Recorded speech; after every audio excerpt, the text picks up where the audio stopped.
Oh, we lost in the sauce. Yeah. Lost in the sauce with 2,000 draws. Yes. That's fine. Yeah, I like that. All right, man. Okay. Thank y'all for being patient. I appreciate it. You know what I'm saying?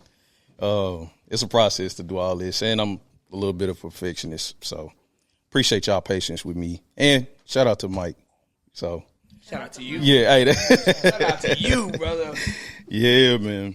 Okay, all right. Mike. Check 1, 2. We are back. Welcome to the Lost in the Sauce podcast, man. I'm your host, Sauce, and this is a special edition today. A super special edition today. 2,000 drawings. I'm here with two amazing artists, creatives. I am truly inspired by them and everything that they do. Where do we start, man? Mike, we're going to feed off each other now. We're going to do a combined. Yeah. You know, I have my questions. I'm ready. We got Mike Ewing. I've been in my building. talk bag a little bit, say this week, so I'm ready. Man, matter of fact, I think nobody can intro Danny better than you. And nobody can intro. I was going to take on the challenge because she is amazing in everything that she does. She cool. She cool. Yeah. So I'm gonna let you take it away, and then I'm gonna take care of my guy Nick. You know what I'm saying? Yeah, that's one of my favorite episodes. That talk y'all did. Side note. Thank you, man. Go back and look at that in the catalog. Man, Danielle Myers. Whew. Danielle Myers is a multidisciplinary artist. I think before that, she is a deeply intricate person who is obsessed with the idea of design. She designs to change the world as a creative. She is a person who is both very tactile in loving hand script, like handwriting and lettering and engagement. Super intentional, but also can be so spontaneous, improvisational, right? She is an artist in her studio practice. She's also a public art artist who has projects at the illustrious Fish University. She has found a way to reimagine the way people see the world through design, through her intentionality. And she is one of the most humblest designers I know. She wants to create and let the creation do the talking. So to even have her talking tonight, y'all, is crazy. You know what I mean? Man.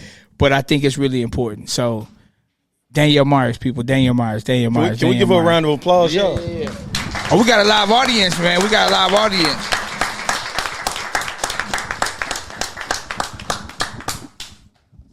I mean, hey, and Danny, just thank you for doing this. Thank you for inviting me, inviting me into this space. I appreciate it.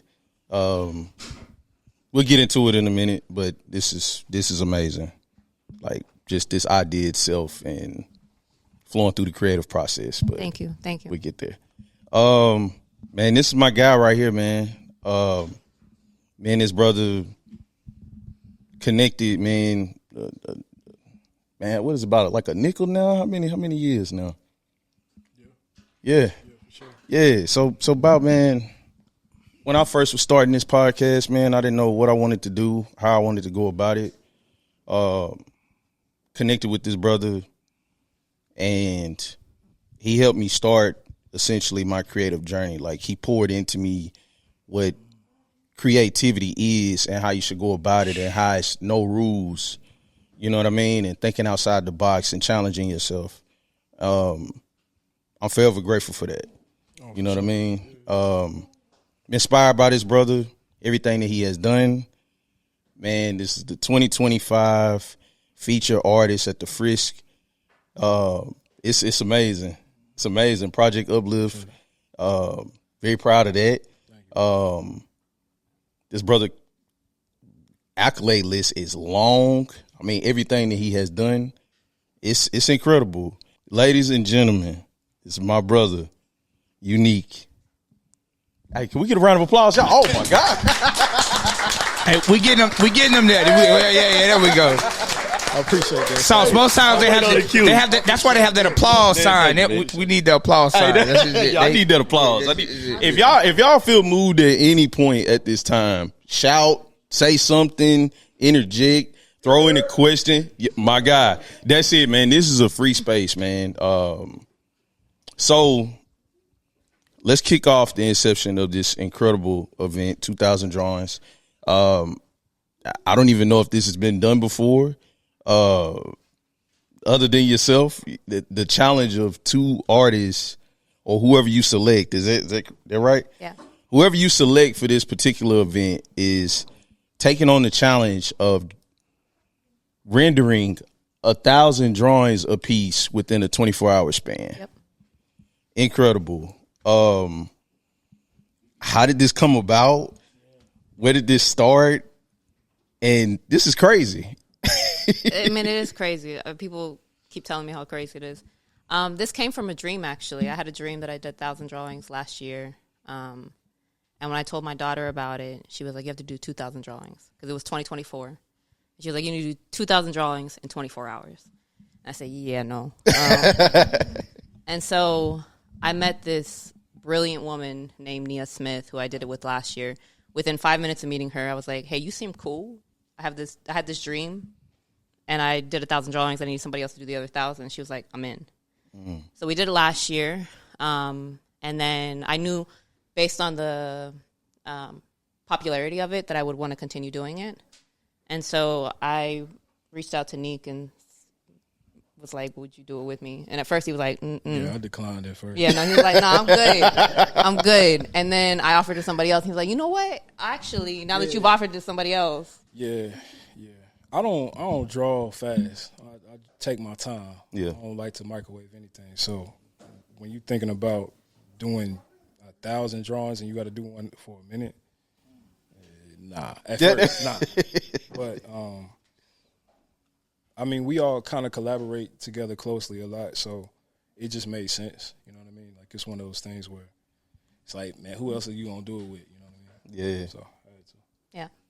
Kind of like a no-brainer. Yeah, for sure. Man.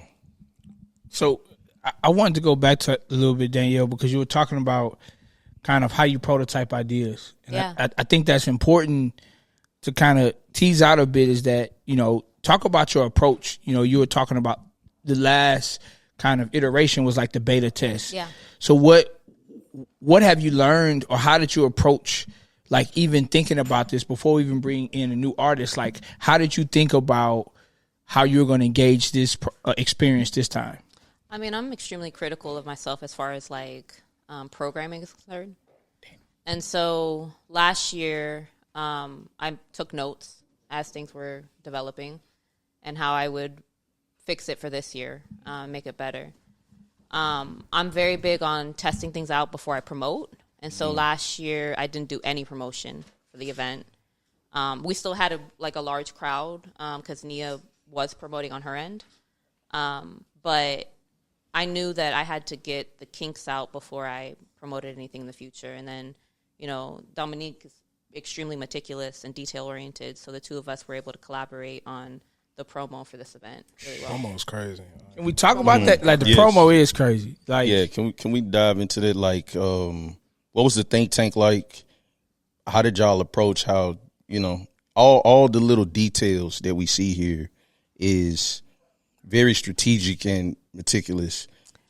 So, yeah. So I'll say this. Dominique's one of the only people that I know that is an artist, designer, and maker. And I'm similar. Like, I'm able to come up with concept to fruition.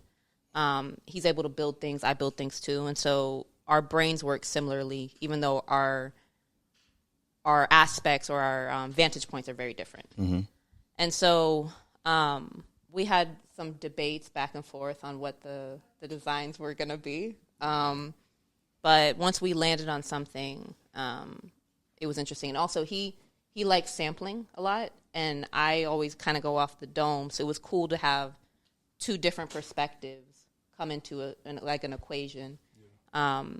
And the math ended up mathing for sure. Yeah, look, we kind of went overboard. I ain't gonna lie, but it was worth it at the end of the day.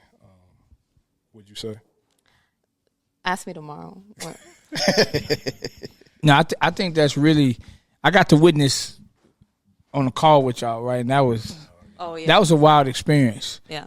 If you guys in the audience could imagine, right, two people that are both some of the most critical people in the most thoughtful way, but also some of the most creative people that don't have like a stop, right?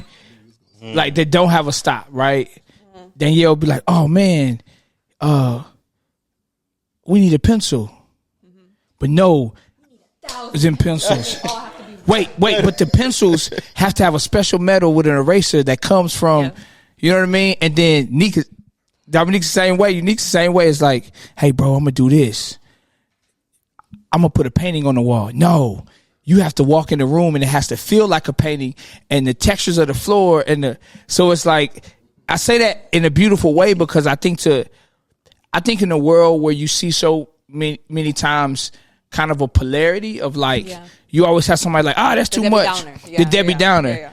There was no Debbie Downer, but in a weird way, you guys did as much as you could possibly do. Like, if y'all don't know, man, shout out to Jerry, because Jerry's the secret sauce. But y'all be at Vanderbilt up till like 5 o'clock in the morning. We came home one day at like 8 in the morning or something like that. Like 9. 9, yeah. And still willing to go back. Dominique would be like, hey, man, it's cool. We'll do this again tomorrow. Yeah, because this is the type of stuff where it's worth it. You know what I mean? Like, it's not like I got to just go do that and clock in at a job, you know what I'm saying, that I hate. You feel me? Like, it's something that I love to do. So if I got to work hard to do it, this is worth it. You know what I'm saying? Like, what else we going to be doing? Like, why are we doing it if we don't feel like putting in that type of work? Yeah. That's just how I feel about it. Beautiful. With this event, when you first created this, what was the initial goal, and has that goal evolved in this? And what do you seek to get out of this creative process? I think the goal has evolved. At first, it was perseverance and also just having a dream come to fruition. I think now, based on what I learned last year, it's about getting to a point where the thoughts are more important than the renderings, and like the experimentation is there. And I think based on the feedback, because I usually like I'm public when it comes to like Instagram and stuff, but like my creative process is usually very private. And I'm very introverted in that way, even though I have a big personality. And so the feedback that I got last year, it was that people needed this. And so I think that evolved where I was like, I needed to have this be a little bit more open to community than I did last year, which was about just getting the work done. And this time it's about getting the work done, but also bringing other people in that want to get the work done too. Beautiful. One, I got Sauce. You a real podcaster. Like your questions. You know what I mean? Just like you do this, brother. You do this, and I want to just applaud you on that. You know, I like to get into that like interior space of some of the things that you're saying, right? Both of y'all. I want to go back to YOUNIQUE because you said something I think that's really powerful for creatives to hear. Is like, even, you know, both of you have jobs, right? Day jobs that allow you to be creative in some aspect. Right. Nick, I would love for you to talk about, you were talking about, it's not like clocking in a job, right? What type of, not just release, but how does it feel differently when you're able to create something, and this is for both of you, create something beyond your job, beyond your duty, right? Beyond like I have to do this to make money, but like I truly just want to do this to say I did it. Like, talk about how that feels and how that fuels you. I think the only way that I can speak to it is it's just passion versus like something that you don't really care much about. You know what I mean? Like, of course, you can have input on it and like have feelings towards it in a sense, but like, this is me. This is not a company or some corporation that's backing it. This is, you know, Danny asked me to be a part of this, so like now I take that on, and so there's like a sense of ownership in a sense, and just wanting to put your best foot forward. So again, like if I got to stay up, you know, all night into the morning, like that's what we doing. You know what I mean, to get it done. Even this, what you see on the walls, we gonna lock in and finish. You know what I mean. So I think it just come down to passion more than anything. I mean, you brought up the money thing in like a slight way. For me, I try to make everything. So for me, the best art is free in public. Best art. We disagree in that, but yeah, you and I disagree in that. But I think that the paywall, even like with the museum aspect, right? Like having to pay $15 to get into a museum can be a paywall for some people. And so creating a space where you can come and be in community, and if you want to buy merch, but if not, you're just coming up and pulling up and being and making, right?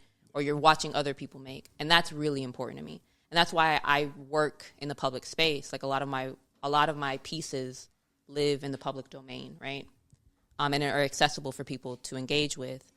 For me, I think the money comes when you do good work. And so eventually it'll come. It might not be today, it might not be tomorrow, but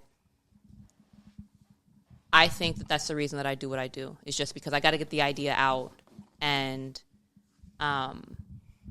other people enjoy the ideas as well. Okay. So can you take us a little journey of how the merch was curated and the process that went into that? But I also want you to touch on your patent book belts. Oh, okay. And I think we had this day where we was just at a coffee shop, and we was working through ideas and stuff, and you just whipped out this book, and it had everything like organized in point where you could get to it. And I'm like, what is that? And you let me know that you created that. Yeah. And so are those processes similar in how you approach? And what do you pull from when it goes to creating something from scratch versus creating something that's curated around an idea or an event? I would say they're very different processes for me. I think when I'm creating a product, like the book belt, or I'm making an X pack, which is a backpack that transforms into a sleeping bag, but also a raincoat for people that are unhoused. That iterative process is like primarily about need and about necessity. When it comes to designing for aesthetics, it's what's going to draw people in the most. And I would say I have actually the most fun doing things that are product-based, because I feel like I'm serving a greater good versus like my own ego. I think that when I design in graphic design, or if I'm making bags or whatever, I feel like I'm feeding my ego a little bit. It's the opposite when I'm creating a product. And when I'm creating artwork, I think that it's about community more than it's about me, but there's something about creating a product that it's like it eases me in a way that it's not about ego. And so they're very different processes for me. And I think that I compartmentalize really well. And there's not a whole lot of like back and forth between the two spaces. And maybe there should be. Maybe there should be more integration. But yeah, Mike's holding up the book belts right now. Oh, so book belts started off because I was always losing my pens in the middle of the night. I'd like put my book down and my pen down on the top, and then it would like roll under the bed. And when you have an idea at 4 a.m., you need to be able to grab something. So I wanted to create a reusable product. And so this is a strap that secures onto any hardbound book. And when you're done with your book, you just pull off the strap and remove it and put it onto a new book. And yeah, it was a product I invented a few years ago. It's one of my babies. And this is a clip version for hardbound and softbound books. Yeah, I need that. You said you need that? I mean, well, I've worked this, but we talk about it later. And so this can go on any size book. I created this after I realized that a lot of people don't need as many pens as illustrators and designers. Some people just need a highlighter and a basic pen. And so I created this for people that aren't illustrators or designers or artists. But you know what's crazy? I have a book belt, by the way. And we have book belts for sale. Commercial break. If you'd like a book belt, ask Danielle. Find more information about it. But I think what's really dope about the book belt is I was like, damn, I do only use about 3 pens. So what I'm going to do with the rest of these. Yep. But I think it makes you put markers and pens. And like mine has like different pencils. Not different pencils, different markers. But I think it actually makes you have to feel it up in a way, right? And so I think it's actually really dope that and it's a conversation starter. I feel like every time you go places is like that. It is a fact. Yeah. Everywhere I go, people ask what it is. Because I always I keep the motherfucker on me all the time. Stay strapped. You got to stay strapped. And and so people do stop me and ask me what it is, for sure. So Dominique, you kind of alluded to this, and not for us to veer off too much, but you about that money when it comes to creativity. No, listen, I just think it's a balance. That's all. It's just a balance. Talk about that balance, brother. I think there's a way to do things for community and have everybody involved, but also make money at the same time, because we have to. Unless you're just gonna opt out of how this thing works in society, like that's just part of it. So somehow, some way, you got to figure out how to make some bread. And so I think you can serve in both ways. That's all. It as a segue, it's funny, man. Me and Danielle, I don't know if she told you we had this conversation. She was telling me about the bags, the X-Pack bags. I was like, man, you got to sell these. Yeah. And I was like, man, you have to think about it. I was thinking about it from a time model, right? You buy one and you give a bag out to someone who's houseless, right, that they can navigate, and use that, right? Yeah. And she was like, no, Mike, I'm not interested. I just want to design it, and that's it. And what was really interesting was instead of kind of pushing back, she was like, if you're passionate about that, why don't you do the business side of it? I just want to design it. And so I bring that back to even think about collaboration. It's just like I'm finding that sometimes you have to know what is your limit or what you're willing to do. Yeah. Even if you're open to something else, you're like, that's not my wheelhouse. I'm not interested in it. Like, help monetize it. And I think that's a segue back to the merch, right? Because, Nick, you are known for designing, anytime you create an experience, you're designing stamps. It could be a postcard. It can be a sculpture.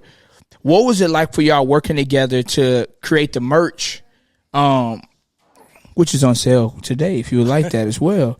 But what was it like? Like, can y'all just talk to us through a little bit of that creative process with the merch? Because actually, we have a merch model. Can you stand for me, ma'am, please, real quick, so you can see the design? It'd be great. Yeah. Right? So what's really cool is on the back, for those who can see it, that's both of y'all visual language, right, as far as things y'all draw and what you write. And on the front as well, can you just talk us through, like, what it was like designing the merch, particularly the shirt and the hoodies? Danny, this might be a stretch. I don't know. You can let me know. Who did it start from? I could be bugging.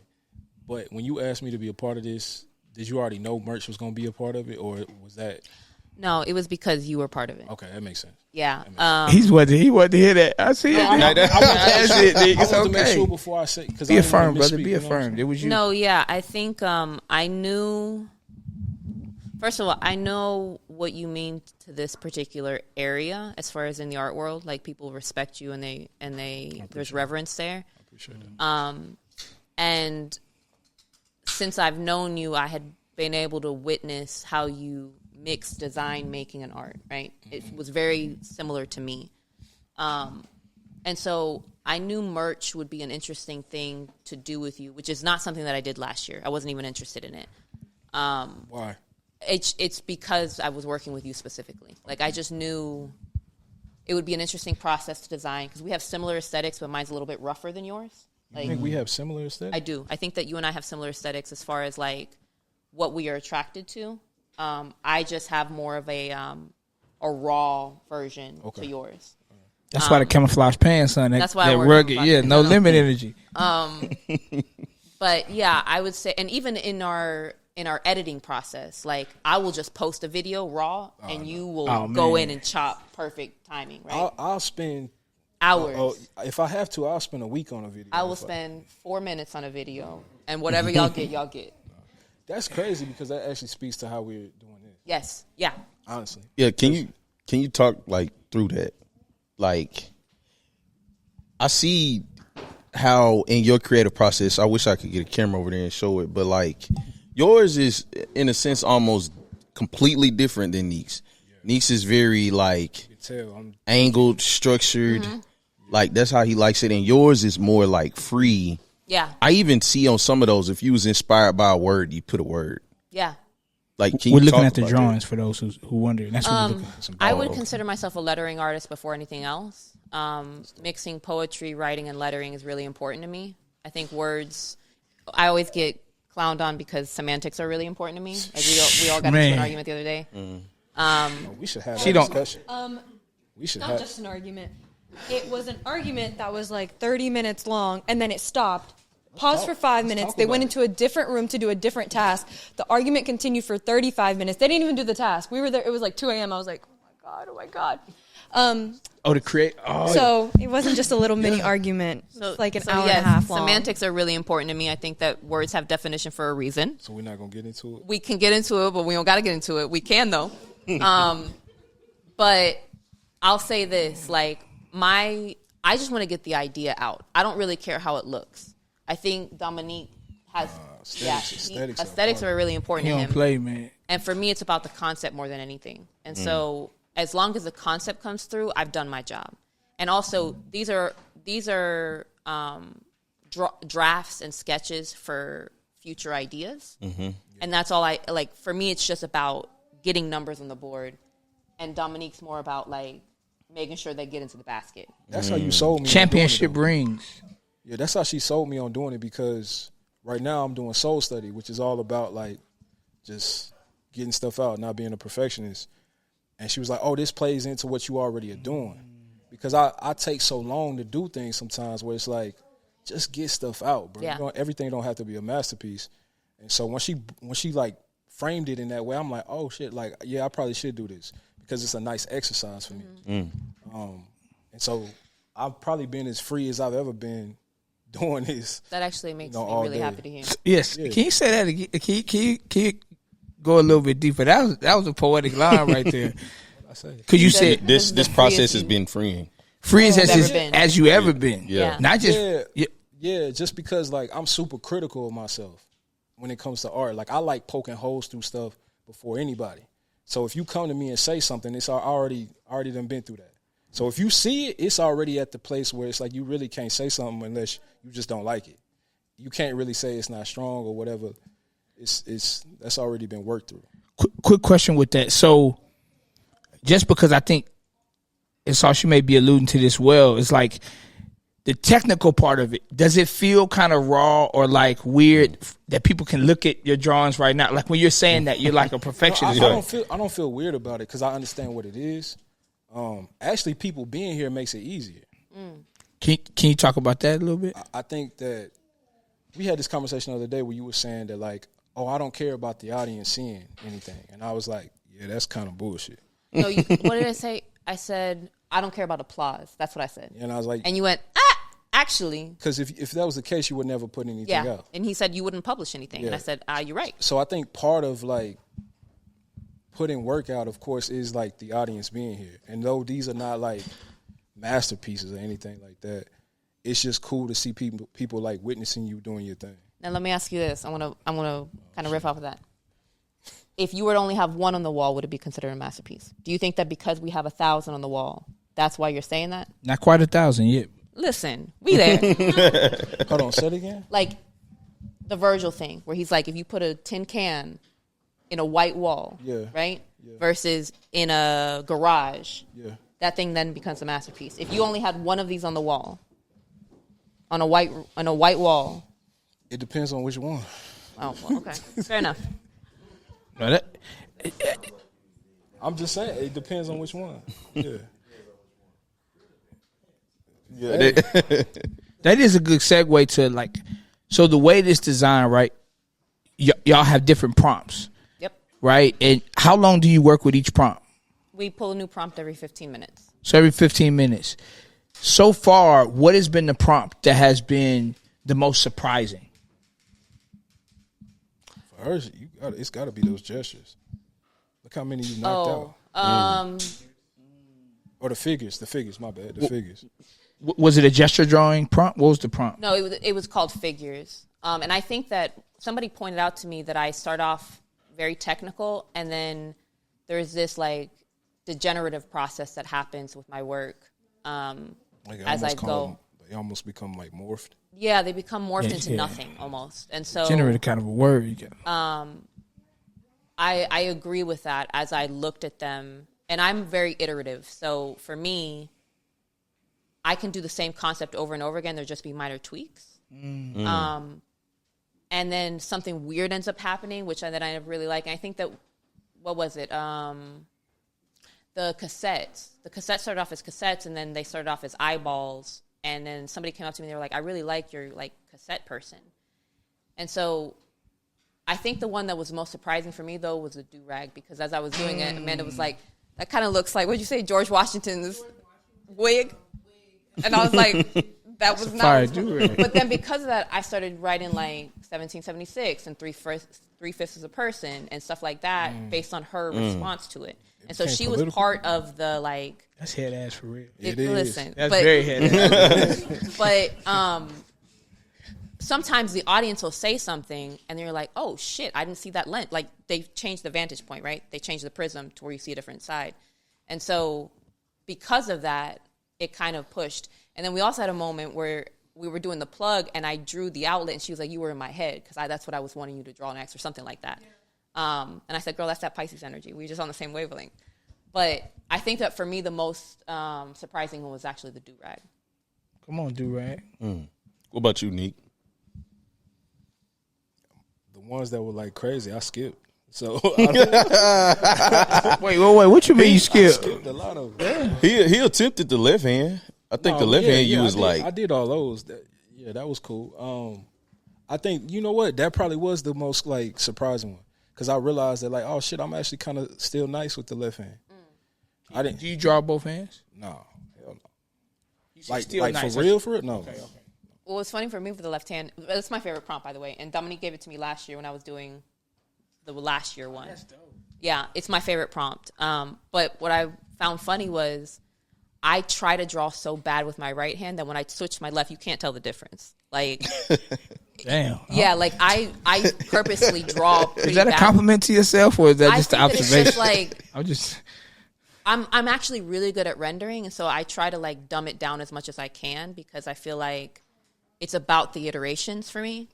But when I switched to the left hand, I was like, I can't tell the difference. That's something that I will say as somebody who like is within the private life. Like anytime we're out and like there's something very abstract or like if she ever sees like a kid drawing, like she's always more attracted to that type of work than like anything that's like super polished. Yeah. And so this does make a lot of sense that she's like, I'm going to like fake dumb this shit down. Like this is my aesthetic. Nobody has to know. But you're just a poser. I'm a poser. You're not actually in this life. Some of us don't know how to render, and that's just our art. And you're like, yeah, let me, crazy lines, yeah, let me do that too. The person that is speaking is my very critical daughter. Critical. That's very not a word I would use to describe myself. Very critical daughter. Controlling maybe, but critical, not I. But I want to go back to that because I know it's a lot of creators. We did an amazing game or talking about textures and people, and most people describe themselves in some sort of creative way or creative medium that they work in. Sometimes we don't talk about kind of the beauty or the intimacy of collaboration and like how that makes us grow or learn one another. You know, y'all were friends before this and respect each other's, work, of course, because you selected Dominique as an artist to work with. What kind of, I guess the first question is, what was it like just that back and forth, that kind of flow to work with each other? And like, what was something that you learned about each other that maybe you didn't know, or you got a deeper understanding, or maybe a rooted understanding of like, oh, I knew that about you, but now I really know process why you do that. Yeah, it's definitely a process because like she works rapid. Like she don't take time to think about something. She just getting it done, and she'll figure it out as she going. Whereas me, I like to sit back and like really map it out beforehand. So like I knew that already, but being in this with her, it's like, shit. You don't want to take the time to talk about it for a second. Like she already, at point 10 or whatever, or step 10, when I would have been like, yeah, we need to figure out 1, 2 before we even get to 3, 4. Like she already at 10. So I'll probably say, yeah, process for sure. To play off of that, time is very different for us. Like I'm very type A. Time don't exist for me. Time does not exist for that. Time doesn't exist. I love that. For me, it exists heavily. And heavily. Down to like there used to be a point where I would like time out my day in 7-minute increments. Like I was 7 minutes. 7 minute increments. That's I was insane. That's insanity, people. Like the Germans used to do this. The Germans used to do it, and I was like, kept telling me about it, and I was like, okay, like what the fuck does that have to do with me? 7 minutes. My life wouldn't be lived. 7 minutes of 24 hours a day. I mean, when I would sleep, I wouldn't time that out. But Are you OCD? I'm not OCD, but I care about time is the only thing that I cannot replenish. I feel that. I get it. Like whether you believe it's a construct made of men, we still age, right? And so there is an expiration date on all of us. And I am trying to make the most out of the time that I'm given while I'm here. I want to state that this is not purposeful. Like I don't purposely just Okay. I get it. And the doom and gloom. Everybody got expiration date. Can we? But we do. I know, but Hold on. All of us are gonna die. Every single one of us. That's true. And so thanks, Danny, for the. You're welcome. So I think that it's very important to be able to say, I tried my hardest to get as much out of this time as possible. That's right. And wasting time is like my biggest pet peeve. Oh, man. Also, you can go too fast though. And so that's another thing. I have become more patient because of 3 people around me, the 3 closest people around me. You ain't got no choice. I'm outnumbered here. I'm not speeding up. I got to go at my pace. Okay, well, we're not going to go on this. We here though. We did it. We are here and we did it. We did. So y'all are seeing the example of this is a daily ritual when they're talking. Yeah. But you did say something. I do think even in what you're saying and the idea, Dominique, when you describe her and you describe yourself, is like I want to get it done. Yeah. There's something unique to me about the mix of you're doing something really fast for really long, right? So it's 24 hours you have to kind of complete this task. Yeah. So though there's this rapidness to it, there is this kind of lingering of like you're doing this drawing for a long time. Yeah. Would that be a great example of like this idea of like being present while also kind of moving along, right? Like you're being present in the moment, but you're also knowing that like this moment has a window. In this case, it's the 24 hours. Yes, I would say I try to stay ever present in my. I have a tendency to think in the future, like far steps ahead. Here, don't start when we don't. I just said. You're thinking about tomorrow, y'all. I am thinking about tomorrow, and I'm also thinking about what we have to do after this, like all of the. You think of the breakdown? Like my thing is like that'll come. Like that's gonna take care of itself. Like She's thinking about the breakdown. She got the notes in her head for everything that's already gone wrong. And I'm gonna say this: things like that get taken care of because of people like me that take care of it. I already have the steps in place. Talk your shit then. Like, yeah, she basically saying we too laid back. That's basically what she. I'm basically saying that y'all too laid back. Like I have everything mapped out and planned out, and yes, people around me show up, but sometimes they show up too late, and then all this stuff is already done, and it's like, damn, this is amazing. And listen, I'm not coming at anybody. I'm just saying, but yes, things get done because type A people get it done. Yeah, just to give you an example, when Danielle calls you, you have 5 minutes. Oh yeah. To get that shit out, right? And I'm like, how's your day? Mike, what you need? What you need? What you need? What you need? What you need? Okay. And I think that's amazing, you know what I mean? But when you call at that time to do a meeting, it's like, okay, what we doing? Mm-hmm. You do work meetings. You don't do meetings should end with a task complete. No, for real. And it's great because you'll be like, yeah, I love that. Or Danielle do something like this. You'll be like, she'll be like, I think you should do this. Yeah, I'm dreaming like this. No, you got it. I trust you. Just do what you want to do. Correct. Do you feel like when you do invite somebody to collaborate, are you sometimes thinking about qualities in them as a creative that challenge you or like stretch you a bit? You know, like, do you try to, have somebody that mirrors you? You know, No, I did not try to have somebody that mirrors me in this situation. I'll say that this wouldn't have happened the way that it did without Dominique, right? And so, from the design aspect, say that again. this wouldn't have happened the way that it happened without Dominique. Y'all think that sounds good? So yeah, like we are critical of each other. You and I are critical of each other, right? man, shit. Yeah, shit. It get real, yeah. But I do think that we push each other to be the best versions of ourselves, right? And so when he tells me, hey, yo, chill, it's not coming from a place where it's like trying to critique out of malice. It's like, you on one right now. And I have a tendency to be on one, right? What? Yes, I know this about myself. Accountability. You are self-aware. I'm self-aware. You are self-aware. But I also... but you'll still do it even though you're aware. I'll still do it even though I'm aware. Okay. But this wouldn't have happened the way that it happened without him, right? And so there are things... There are in the Venn diagram, there are things that overlap between the two of us. Like the meme. That shit, I would have never did that. Oh, we talked about that in the car. I knew. You knew who it was. Sometimes when you know that baby that be like, delete that shit. Like, I think of you in that way when I know something is posted that's too ready. Like, that happened like the beginning of this. So when I saw the meme and you were next to the meme, which made it crazy. I hated it though. I was like, whatever. But it was brilliant. Because I had this is like the 12th time I've asked where I'm like, hey, we should probably get this off. And it's because Dominique is too cool for school, right? Like, Dominique's a very cool dude. Yeah, y'all photo shoot. Shout out to Theo. Y'all photo shoot on the stairs look like R&B. I ain't know. God. I thought the album was dropped. Like, the way y'all been dropping. Seriously, though. Like, shout out to the creative strategy. It should, though. It should feel like that. Shout out to Theo, though, for real. Because you have been killing it. And it's been amazing. Shout out Theo. Where you at? Yeah. If you need a crazy rollout, I think you definitely need to, like, because y'all have videos. Y'all have photos. You had to remember that date. Y'all had a chef pull up. Yeah. Shout out to Chef Marcus. Yes, sure. Chef Marcus Rhodes for sure. To the audience, how did y'all like that pasta, the salad, everything? Yeah. Much love to Chef. And don't worry. When we finish the pod, we're gonna have a pre-conversation off the mic with everybody. So you know what I mean. Is that the design conversation? We can have some debates too. But we need to talk about that. My bad. Go ahead, sir.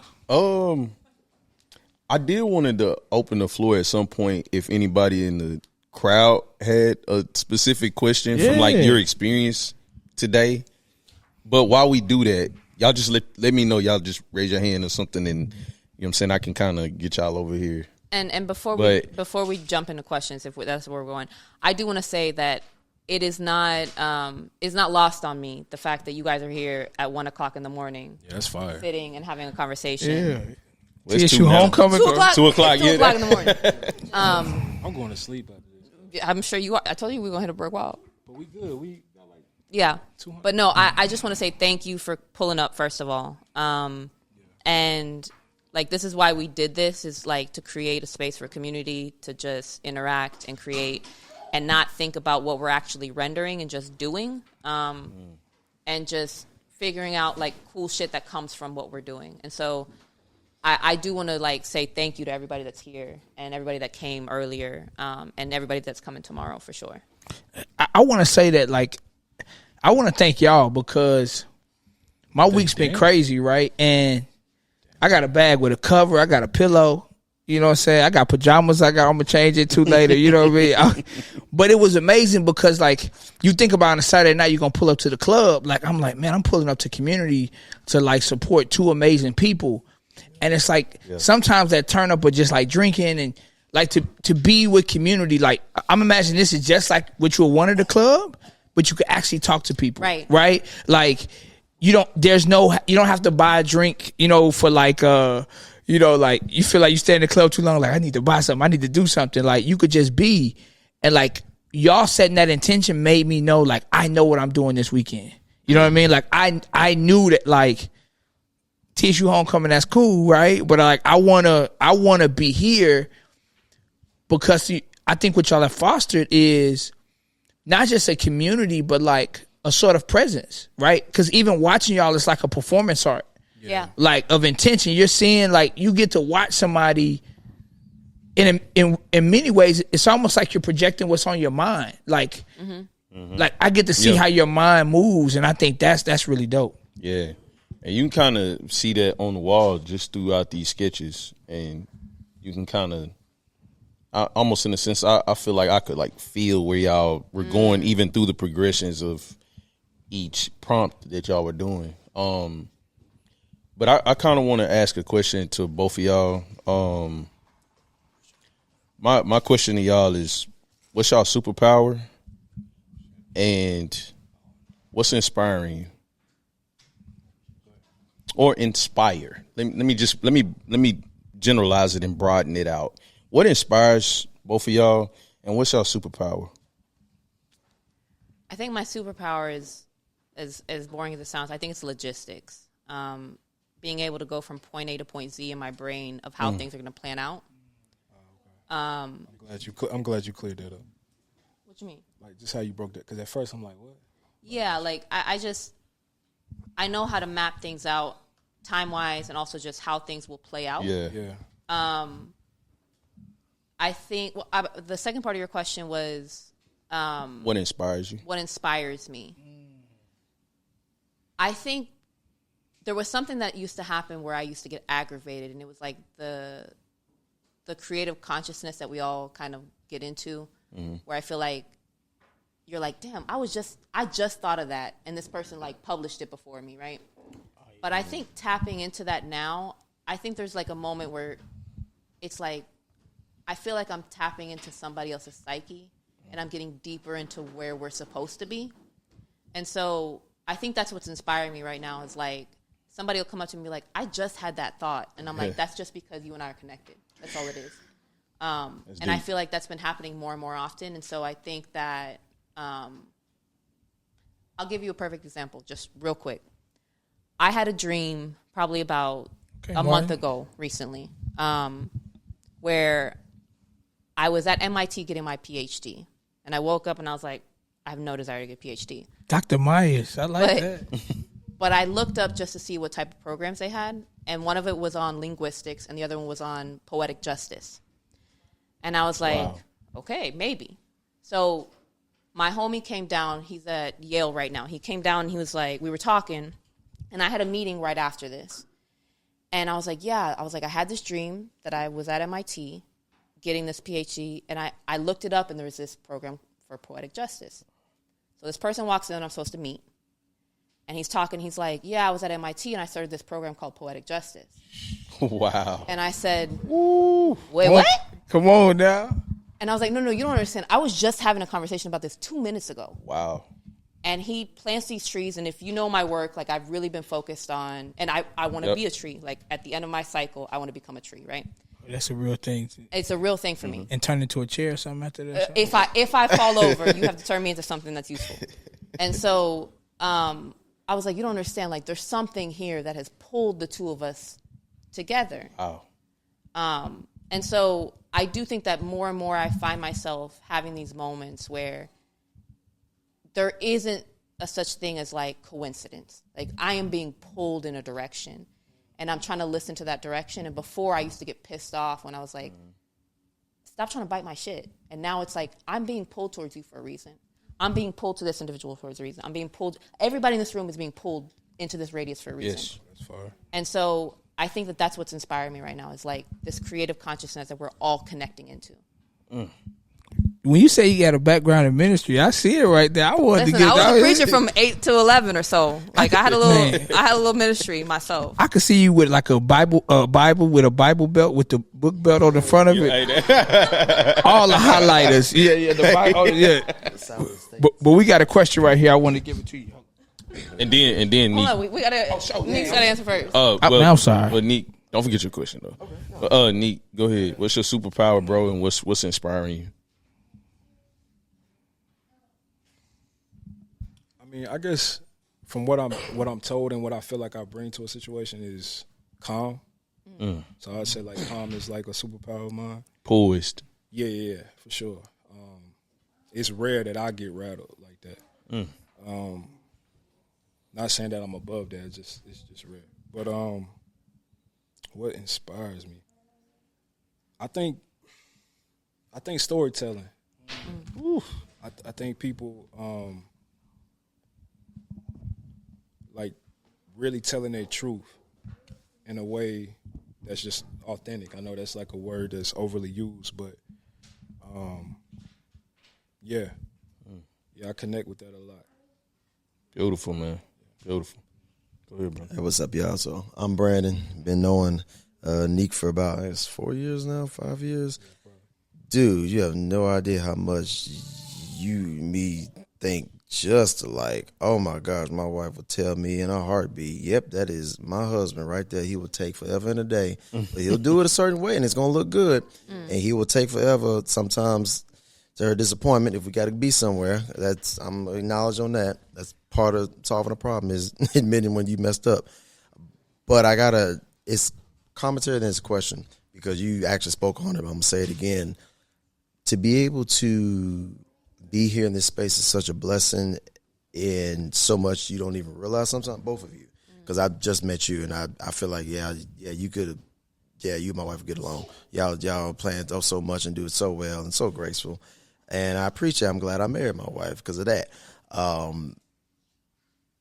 Being able to be here in a space like this with you in Nashville is what is it, bridal shower central, everybody want to be on down the street. Yeah, and you hear it and it smells like tequila every time you hear it because you just, sadly, I know, it's like I don't even want to be. But then you have homecoming weekend, then you have the club, then you have it's Friday night, you have all this other stuff. But we're here at a quiet setting. It's manageable, it's calm, it's welcoming, and that's rare. More of it needs to happen. I've been wanting something like this since I was 18, still going to TSU as a freshman because, God bless it, love all the kids, don't want to be next to them all the time, or kids, meaning students. When I was a student, I'm like, dang, you know what? I really just want to stay in the dorm room, draw a bit, and I wish there was more people I could just do that with or just be in community. This is something that needs to happen more often, and it needs to be okay to do so. And it doesn't have to be popular. It doesn't have to blow up.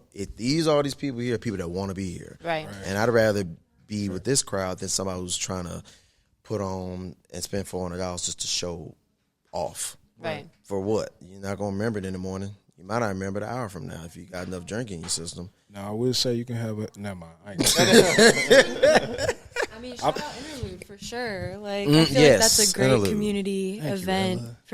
Wow. I can only be so nice to you. Like, you're making it a thing now. Like, oh my God. You can't acknowledge the compliment, otherwise it's going to But no, you can't. Back in some Husky days, though, seriously. But yeah, and like, it happens every month, and like, it's a good place for like the college students, at least in the area, to like get their shit off and not have to drink and. Yeah, come sit down somewhere. Be quiet for a minute. It's okay. Thank you. That's my dad would say. And be around like people who are older, but people who are like within the same realm and who can like share their experiences as well. This is as nice as I'm going to be to you. Like, I'll take it. Thank you. I appreciate it. Just call you old. What? It's all right. It's all right. It's okay. Like I said, calm. That's your superpower. Calm. Mom, so you feel That's okay. You calm. You can handle it. See, it's okay. That is your superpower. See, there's a reason why y'all were brought together. For sure. There's a reason why. But what you said about the older crowd. So I believe there's this sort of unwritten rule that you can't necessarily enjoy stuff like this unless you're like 28, 35, 42. You want to sip on some wine. That's not the case. I just want to say that and then kind of ask you guys this question. It's a fun question I like to ask everybody when I want to kind of get your mind thinking. So I believe when we start our day, it's very important to start with our best foot forward. But the thing that we first touch in the mornings often is where our priority is set. So my question to you all is, when you wake up in the morning, what is the first thing you touch? I mean, it's usually my phone to turn off my alarm.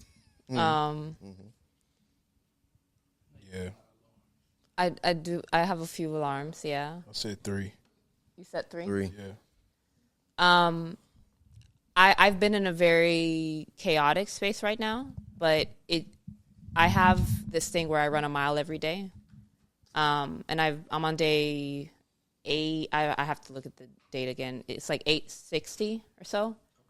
And so after let them know that's consecutive. No days if off. you miss one day, you have to start back over the count.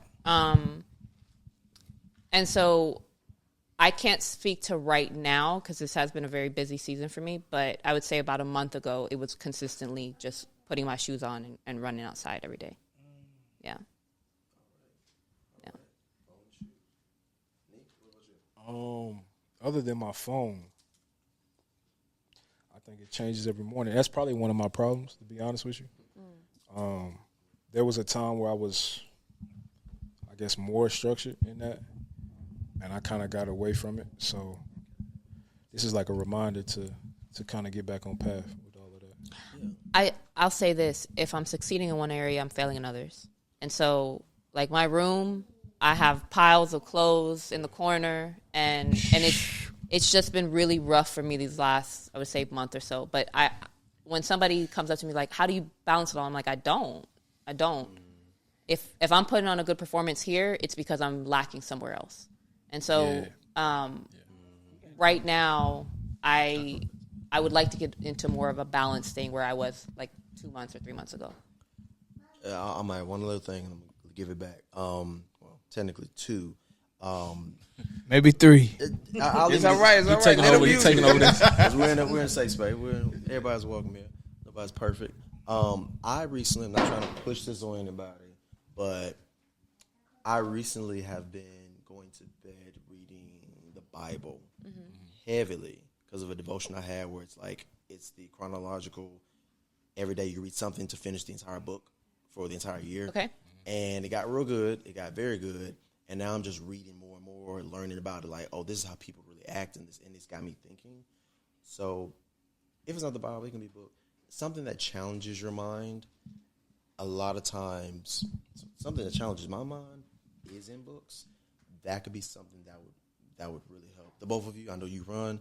You have a lot that goes on, and again, I relate to that so much, as well as being so good in one area but failing in the other. I sometimes feel like there's this weird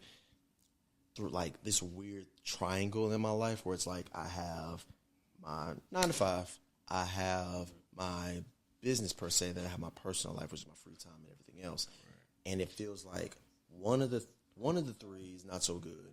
The other 2 is great. And I have had seasons where it rotates. It'll be can't get to work on time, or it'll be I'm getting to work on time, but I can't. There's no such thing as balance, though. Like, balance is perfection. I don't know if we look at it that way, but balance is perfection. So it's like, it's never going to be balanced like that. Something's always going to teeter. It's just what it is. It's like waves. They for sure. pull back and they go forward. For sure. You said the Bible challenges you. I would say the people in my life challenge me in the best way. That's terrible. That's crazy. No, in the best way. Play that back when she. No, I have a tendency to throw up my hands and walk away from situations. And I've been trying to be more engaged with not conflict, but more like patience. Yeah, you don't have no. I don't have no patience. None. But your patience is getting better. The people in my life challenge me, and so in the best possible way. Do you sometimes feel like, as you mentioned earlier, do you sometimes feel like if you ask somebody to do something and they don't necessarily do it in your time, just in your head, that you feel like, oh, I'll just kind of do it myself? I have a rule that if it's going to take me 5 minutes or less, I'll get it done then. And so I think that my expectations on other people are similar. And I'm like, just get this shit done. It's a simple task. Just get it done now. And I don't do the hemming and hawing thing. I'd rather just get things done. Even if they're not done to the best possibility, they're done. Yeah. And so... but that's why some people don't get shit done. Yeah. Because they want it to be this. But nothing can be that. True. You're right, because I just said that. Yeah. So you're right. You're right. What he means is... But see, that's right there. We're seeing it in real time, what it's like to kind of navigate that, right? But She right. And then I want to get the sister that wants to ask a question as well. You said something I think is really powerful, is like your friends or the people around you, you know, that challenge. But it's interesting because I know you're so big on language and somatic. Like, if I describe something one way, you'll be like, Mike, but you said this on March the 3rd. Because you don't like being told what you actually have said in the past. So I say that in a beautiful, and I appreciate that, because I think that complexity is both ways, right? Yeah. But it makes you better, because sometimes we live in silos of ourselves. And you talked about this idea of like just throwing your hands up. I think that's just something I want to ground in a space of like,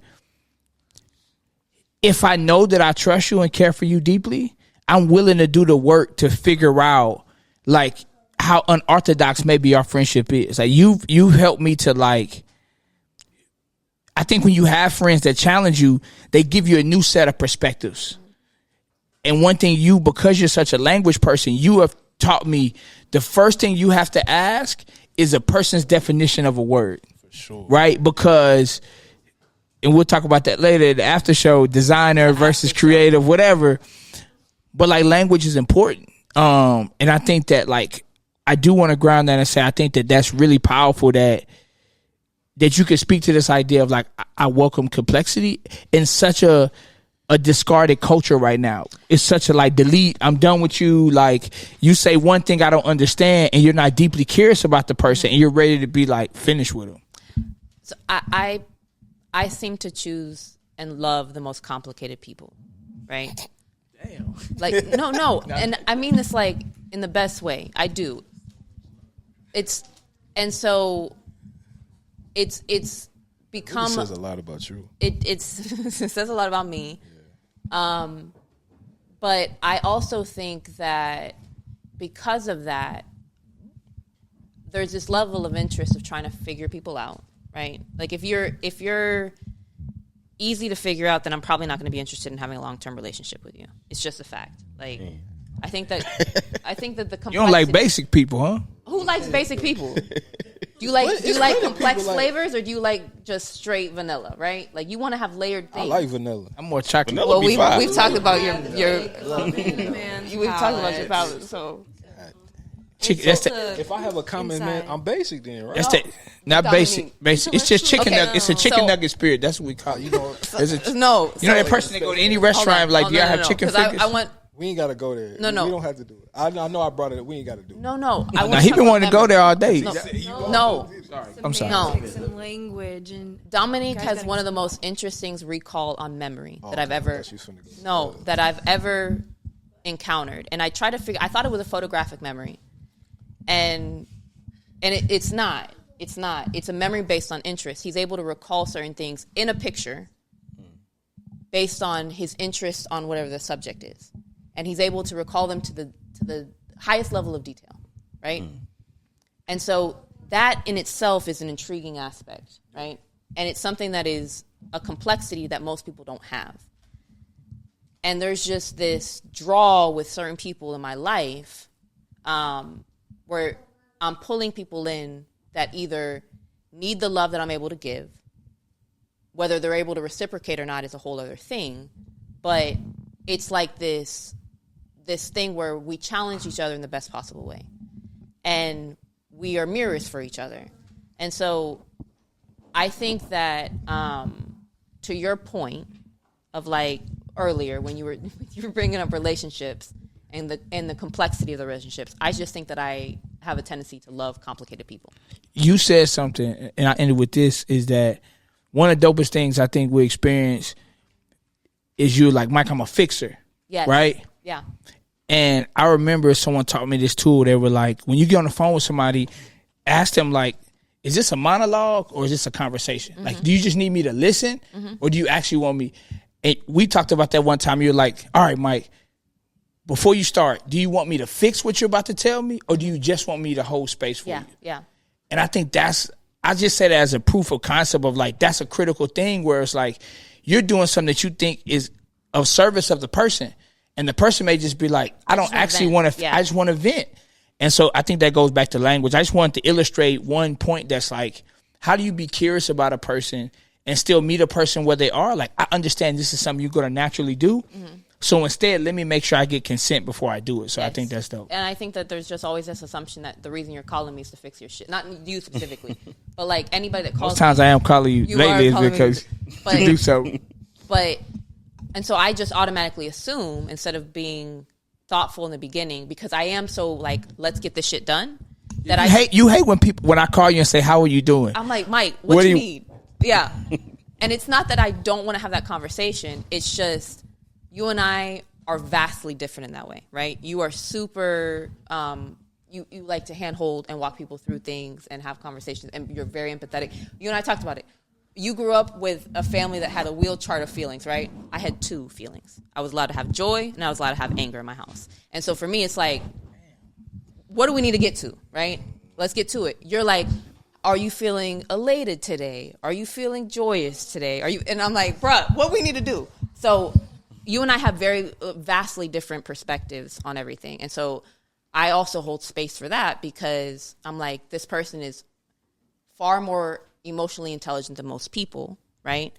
And he wants to come in softly instead of just, and with you, I'm like, bro, just tell me what you need and we're going to get it done. And so he holds space for me in that way, and I hold space for him in that way. Yeah. I got somebody that has a question. I'm going to let the sister speak. Thank you. Okay, so you guys are talking about just the way y'all operate so differently. Yeah. And honestly, Danielle, like that's one of the things that I admire about you. I'm so much more like Nick, where I take my time. I overthink. I overcorrect. Like anything that could be a critique, I've already gone through it in my mind, and that's what takes it so long. But then at the end, it's like, that's what makes it like great, good. But I love the fact that you're just like, there's like no hesitance, there's no like in between, and y'all both seem to be very cool and comfortable with the version of yourself that you are, like being that. And you talk about how together there were some bumps in the road with, working together with those 2 different personalities or approaches. But I'm curious to know, like, I think it's probably for all or many artists where we have something within ourselves where we're constantly combating. Because I'm totally like both of y'all in one person. Like, there's a part of me that wants to just, like, stop, hesitating. But then there's the other part of me that's like, no, we got to take our time. So I'm curious, like, what is that for y'all? Like, what if y'all have things where it's like you find yourself kind of fighting yourself on it? And as such, like, accomplished and practiced artists, like, what is it that you do to, like, get yourself past those moments? I would say the thing that I struggle with the most is saying no. I struggle with that a lot, and I think that I can do more than I actually can, and I'll get it done.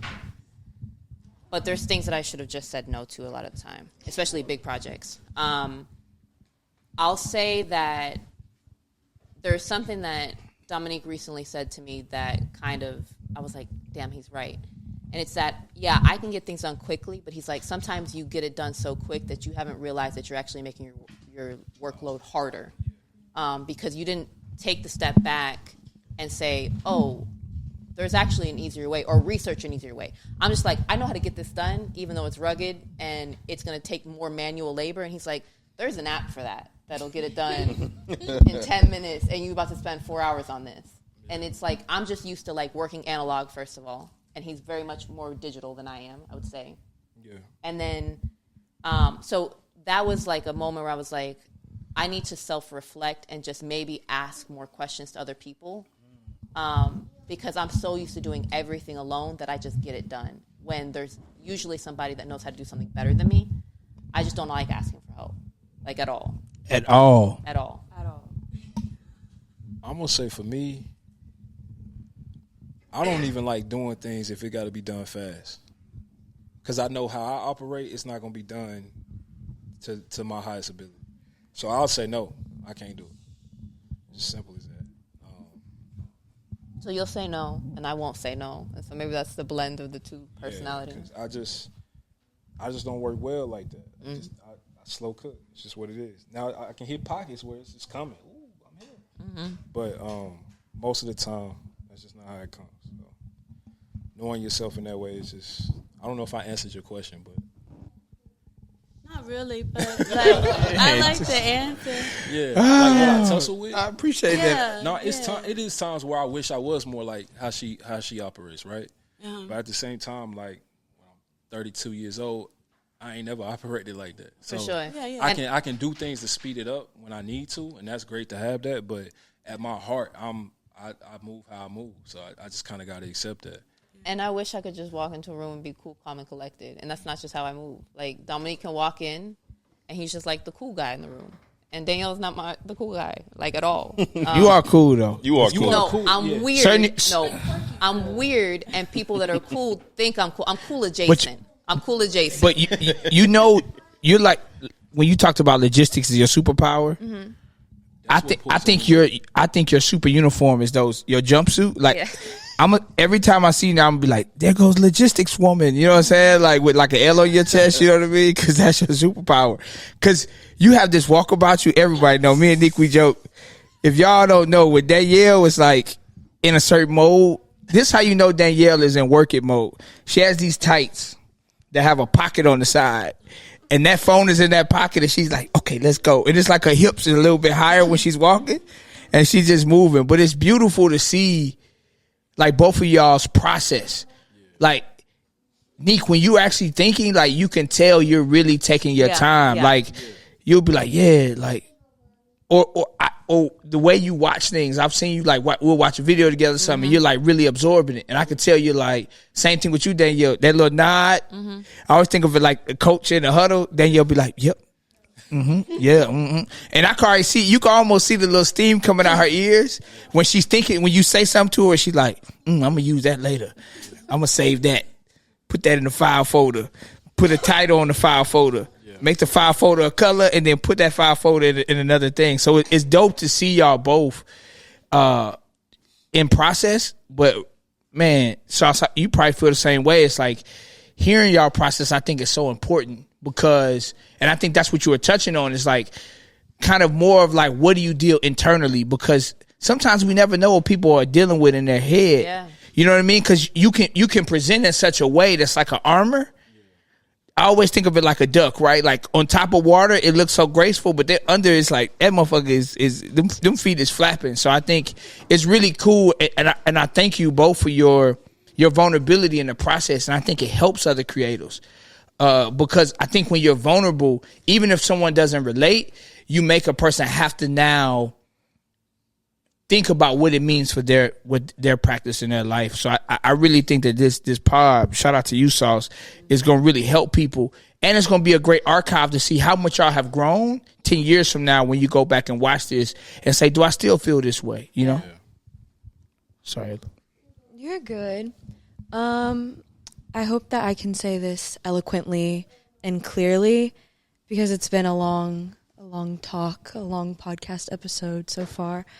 But I feel like we started with community and talking about community in terms of your work and how community is a pillar within your work.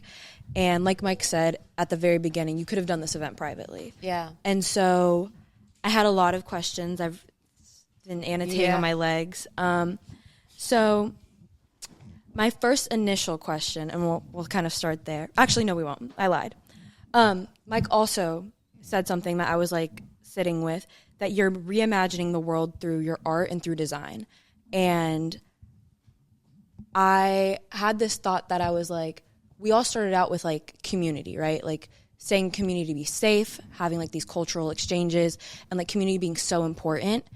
And I feel like we've kind of gotten a little bit away from that as a society, like kind of like more individualistic. Yeah.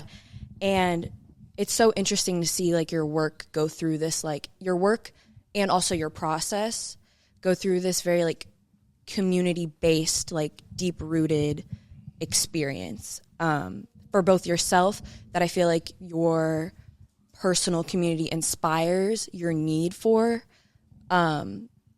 creating space for community. But to kind of ask a question that you've kind of already answered, but I'd like you to go deeper into it.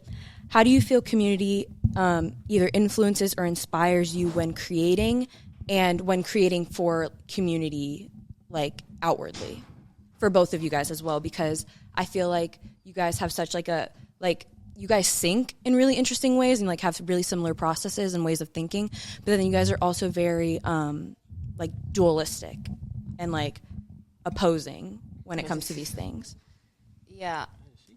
Yeah, she is cold. I told you she's the one that's gonna out pass us all. So your question is, yeah, what's the question?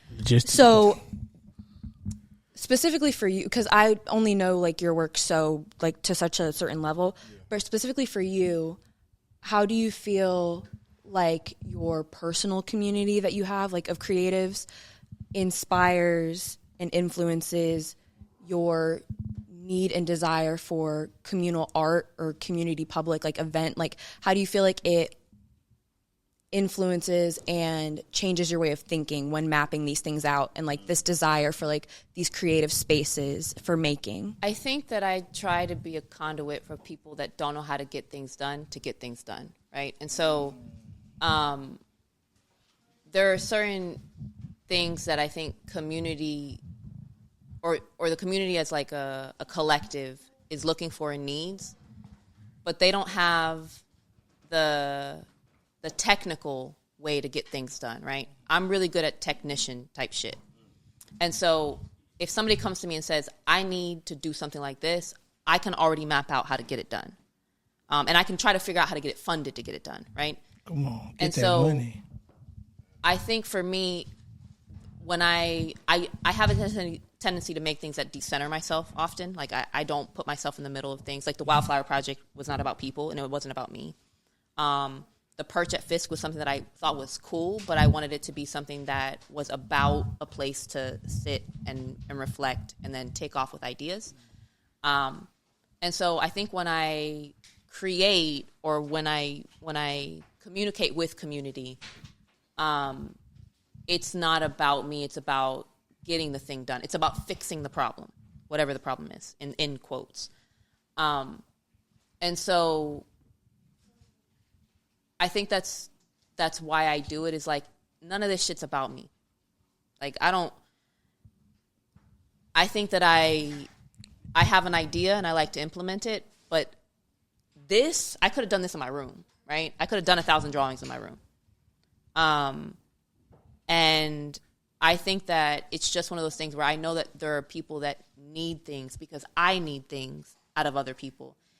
But I'm not afraid to say that I need these things. Like, I think the community is important, and it's something that I didn't have for a very long time, and I think I was seeking it out. And I knew that other people were also seeking it out, but I just had the language to be able to put it to paper, if that makes sense. What about you? Nick, real quick, I do want to push back, though, Danielle, on that.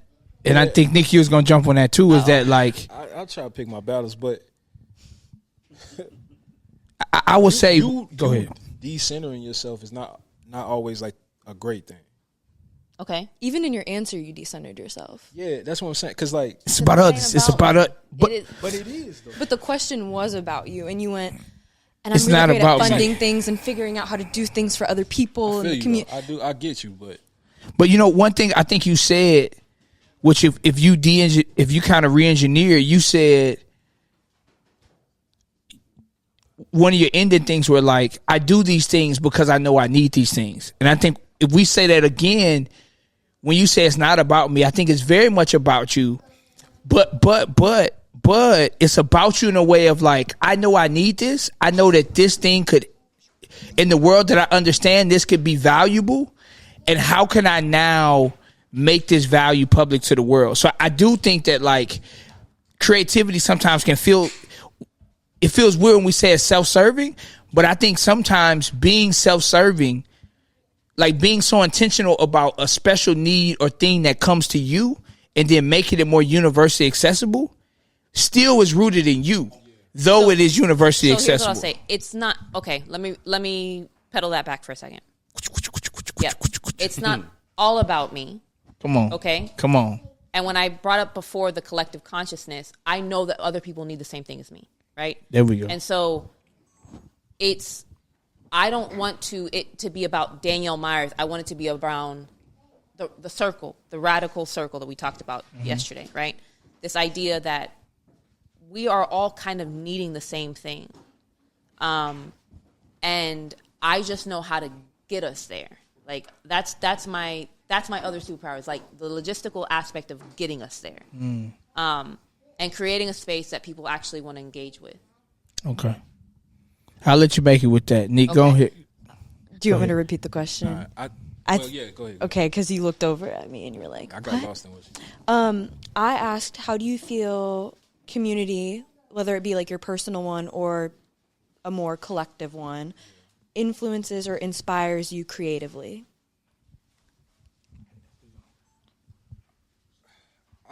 I think trying to create community comes from a place of like not having community. So a lot of times, like I grew up an only child, which I was cool with, but then there are these pockets of time where you like, man, it'd be cool if, I had somebody to run around here with and do some stuff with. So now as an adult and as a creative, you kind of want the same things. And so some people are not good at connecting with folks. So trying to create space, so that's an easier path to that. It's something that I'm very interested in. I don't really know how it inspires me in any way. I don't know. I'm also sleepy, so I'm gonna be real with you. Like, You what? I'm sleepy. Sleepy because it's 2:38. Okay, so I'm sure everybody else is with too. that in mind, right? As Sauce comes back, man, Sauce is a man of many talents, doing many We need things. to have that debate though before we. Oh my God. Let's have that debate. Let's do that. That'll wake me up. I just want to thank y'all again. You know, Stepped You on got a question? everything I said. Hold on, you- Qualls got oh, a my question, bad. man. Shout out my man Qualls, man. Nah, He got a you question good. real I quick. got a good question to end this. My bad, Ella. Because of how you think, Danielle, I hate to ask it to like move forward past this moment because it's such a beautiful moment, and congratulations on both of you for bringing this to fruition. Yes. And for the second time. But my question is, like, now that this mountain has been climbed for the second time, in your head, are you thinking of how to top this? Is there a 3,000 with 3 people on the way? Oh, that's fire. Hey. Let's go. You got, So listen, Dominique wants to do 10,000 people. Listen. Can I? You answer. Go ahead. If I'm being honest, I think Meg Pie should be. Hey. I've been saying that since. I've been saying that since she asked me. I was like, if you don't do it with me, you gotta do it with Meg. It only makes sense. Like, you think this shit cool. Like, wait till she get on here. Listen, I know her work. Yeah, that's what I'm saying. It flows. That's out your of her. third. Listen, Now, if he already planning out your next I collaboration. already have somebody for Coming the third, 2026. For the third, You might well just for the double third it. iteration of what I'm saying. I already have. man. You already Don't have start. somebody? Have you informed them yet? They not Meg.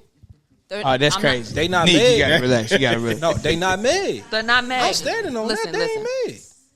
I don't know if I will. I think that every year I want to do 2,000 drawings with another artist. And it might be a situation where it gets to a point where I'm like, I'm presenting 2 artists and it's not me being part of the rendering. Back to the decentering. Boo. No, it's not that. no. It's not that. It's like, I think that this is something that is fun, right? And I think that I could have a situation where it's like I'm more selecting the 2 artists that are doing platform, like giving a platform. it. Yeah, like Yeah, after about 5 or 6 of them, not Yeah, after you got- 40. yeah, I'm you just do. letting it. You gotta let this cook first. You might Mike need wants me to be 10. 99 years old, still drawing on the wall. Do it again. What's your 99? Hey, her impressions are crazy. Follow Instagram. So I don't know about 2,000 drawings. What will come from that? So Dominique and I did try to apply for a Guinness World Record, right? And what happened was that we never really got the date solidified for here, and you have to get it done 12 weeks in advance. I remember. 12 weeks in advance is free. After that 12-week mark, it's like $900 to get it approved. And I was like, So we applied hoping that we would get an answer. Take collection, man. I got about 100 on it. Oh my God. So I think that would be a cool thing, is like if I know the date beforehand and the location, to be able to apply for a Guinness and then do like more than 2,000 drawings in 24 hours. But do you know the record right now? There isn't a record for the most drawings done in an hour. There is a record for the largest drawing done in an hour, or done in 24 hours. But it's by like multiple people. So can we? Yeah, can we? We will set the record. Yeah. Can we? Yeah, I was gonna say, can we technically set the record and like it be an unofficial, official thing? But it won't be a Guinness thing. It'll just be. Oh, it's official right now. It's official. What I'm saying is, can it be documented so that they gotta come next time and be like, no, we want to tap in with you. Maybe. I don't know how. He talking to you like you work for Guinness. He's like, so can we? They have to be notified, and there has to be. They send a person. Yeah, they send a person. Like is like the supervisor verifies. But I don't know what it will turn into as of right now. After this, I have to focus on X packs and manufacturing those and getting those out. After this, y'all sleeping, right? I took Monday off, so I'm gonna sleep tomorrow. And you're not sleeping? What you mean? After we he meant like after the talk, I think. I have to do my run after this. Oh, you're gonna do your. Oh, probably for a little bit. You're gonna do your run. No, I'm talking about after. I thought you meant after the event. All right, y'all. Let's get into this conversation. No, first of all, let's end the pod. But I can't do that. You got to get sauce to sauce it out. Yeah, I gotta wrap it up. Yeah, bro. Okay. Oh, we didn't talk about merch for real, but it's cool. We'll be long-winded, so we just gonna say this. Basically, what we did was we did a sample size of what we doing here, and said that's gonna be the merch. That's hard. In a nutshell. And what's the number of merch you can buy? What? You can buy the T-shirts is only 25, right? Yeah. It's a limited run. It's a limited run of everything. Yeah. The bags, the totes. So they have the large bags. If you want a large bag, they have the smaller totes. If you want a smaller tote, you don't want to wear a shirt. Is it getting a little cold? Guess what? They have a beautiful hoodie, nice blend to it. No, we do not have a hoodie. The hoodies are very, very limited, and they are not for sale. Oh damn! I got a hoodie, y'all. I got lucky. You can't buy an art piece. I do got a hoodie. These are for sale, by the way. We didn't say that. But we selling. If you find something that's interesting and you want to buy it, it's yours. Do we set the price? Is it like where do we do that at? The the 2025 ones are $10 a piece. The ones that are from last year from me right there are $5 a piece. So I should just wait till next year. Sure. I'm just saying. That's crazy. I'm sorry. Sure. Wait till next year, and then it'll be gone. Somebody's gonna get your piece though. Mm-hmm. Then the university. You need to buy it now. That's what I'm saying. Remember the conversation. So buy merch, y'all. If y'all want some merch, make sure you buy some. If you want to buy some art, yes, make sure you go ahead, put your silent bids in. I'm looking around right now. Somebody gonna get my $10.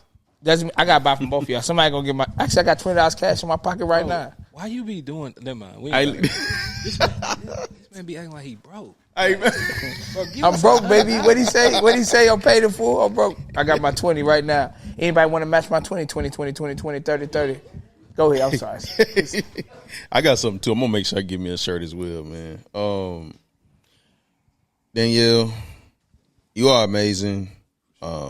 Truly. You truly inspired me from recipes from a stranger to this event to Wildflower and everything else you've touched and put your hands on, and just how you just a people's person and you love to help, and that doesn't go unnoticed. You are a true gem in this city. I appreciate that. I'm grateful to have met you. You know what I mean? So continue doing the amazing work that you're doing. Yeah. It's going to go down in history for sure. I appreciate that. Neek, you know what it is, man. You know what I mean? You the one. You the one, dog. You know what I'm saying? I appreciate it. I'm beyond proud of you from what you have in the Frisk right now to just all the work you've done over the years, the collaborations and the artwork you've done for other artists and other pieces, you know.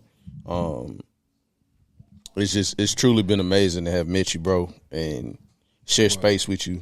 You know what I mean? conversation, and everything in between, bro. So keep doing what you're doing as well, man. Appreciate it. This is amazing here. I think I can speak for everybody that we're truly inspired. Make some noise. Hey, can we make some noise for them, please? Yes.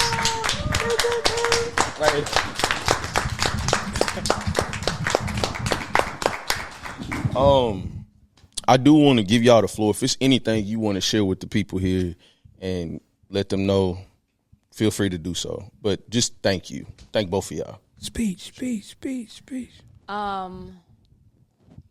Nothing happens by coincidence. That's the biggest thing that I want to be the takeaway. And just experiment. Like, just have fun with it. Stop caring what shit looks like and start caring about what shit is. That's what I'll say. It's a T-shirt. Stop. Don't write that down. It's already in that mental blank, ain't it? It's okay. That's not true, but it's all right. You and I can get it on off the We need a podcast. balance of that. I'll say that. I'll meet you there. But anyways, listen to what she said. But what's yours, Nick? You don't leave anything with the people? Man, I appreciate y'all coming out. This was dope. Yeah. Thank you for allowing me to be a part of it. Thank you for being part of it. Seriously.